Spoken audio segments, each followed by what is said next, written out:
Hello pare. So ngayon may review tayo pero hindi itong keyboard na to. So ito lang is gagamitin natin later for comparison. So this is the RK61. So ayan. Wireless siya. Ayan, nakita nyo naman. Pwede siyang wired. So tayo review niyan. Pero gawa tayo kung gusto nyo. Comment down below.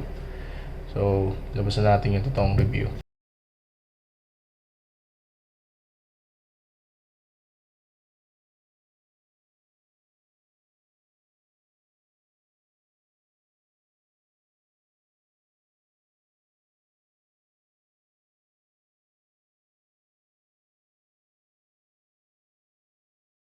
So ito, simulan na natin. So ito yung ating package from Shopee.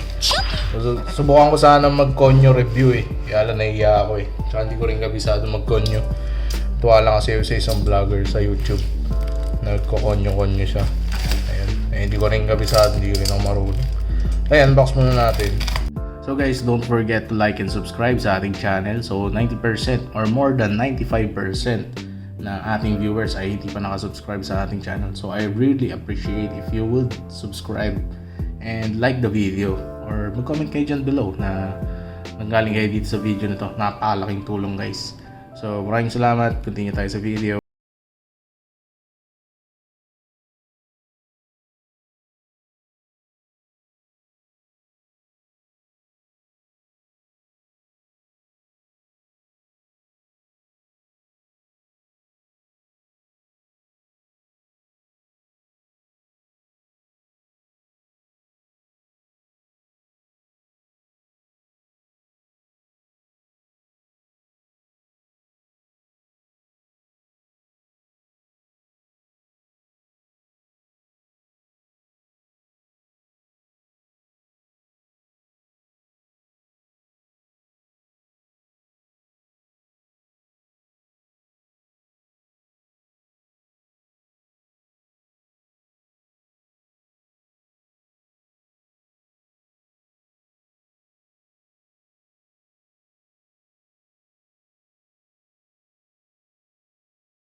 So ang tagal ko rin hintay ito. 3 years ago pa gusto ko pumuli nito. Hindi ko ma-convince yung sarili ko kasi sobrang mahal. Okay. So open na natin to. Okay. Okay, yan ang box. And nasa loob. Natin ito dyan. Ngayon is yung layout. Palitan pa lang. Meron siya nung kung paano gamitin. Balikan natin yan later. So unboxing muna tayo. Then meron siyang pang foam. And then yung keyboard. Keyboard na. Yung plastic is yung parang plastic sa cellphone din. So ang model pala na kinuha ko is yung may aluminum na casing.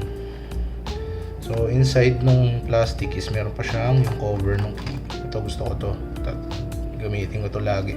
So, meron pa games ng keyboard. Ayun pa pala inside the case para hindi natin babalikan yung manual. Then sa loob nito, tapos muna natin yan. Ayan ang ating cables. Cable, ayan. USB Type-C. USB to USB Type-C. Braided. Okay. Ganda naman. Yan ang quality. Medyo matigas lang. Tapos and switch and keycap spooler. Tapos yung extra keys, ang pamalit dun sa ano, sa Windows keys. Kung syempre naka Windows tayo. Ayan. Yung mga pamalit. Ayan. May command key na gray for ano. Ayan. Ito yung sa dedicated light. Ay, sorry. Wala. So ayan, ito yung command key, mga extra keys pamalit for Windows din. Ayan, baliktad pala. So ayan yung mga pamalit. So yung escape, kulay ganito na kasi. So ito, papalitan ko rin to later with this. Ayan, para terno. Para kita rin kaagad. So K2, bakit K2 yung kinuha ko? Kasi gusto ko yung arrows is nandito sa side na to.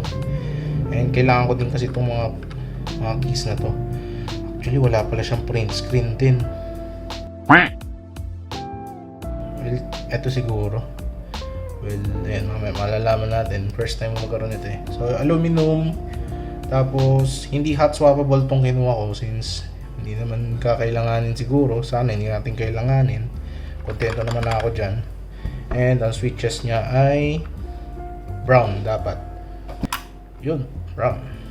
So ayan, brown nga yung switch niya. So ayan, brown nga yung switch niya. Binalik ko na. So ngayon, papakita ko yung sa lighting combination. So meron siyang dedicated na button dito for lighting. So pag pinindot mo yan, switch na siya kaagad. So bago nga pala siya ganyan, since wala tayong wire, kailangan naka-on, palagay sa on yung yung toggle. So ayan, kapalit siya. Pindutin lang. Patayin ko muna yung ilaw para makita nyo mabuti. Ayan. Gawa na tayong b-roll mamaya. Pero not now. Ayan. Goods. Ayan. Habang nagsacycle tayo dito, please don't forget to like and subscribe. Para maabot na natin yung 1K. So ay merong party doon na yung sa glowing yata hindi ko napakita. Ayan. Pero itong white goods na ako dito eh. So tingnan natin kung anong gagamitin natin.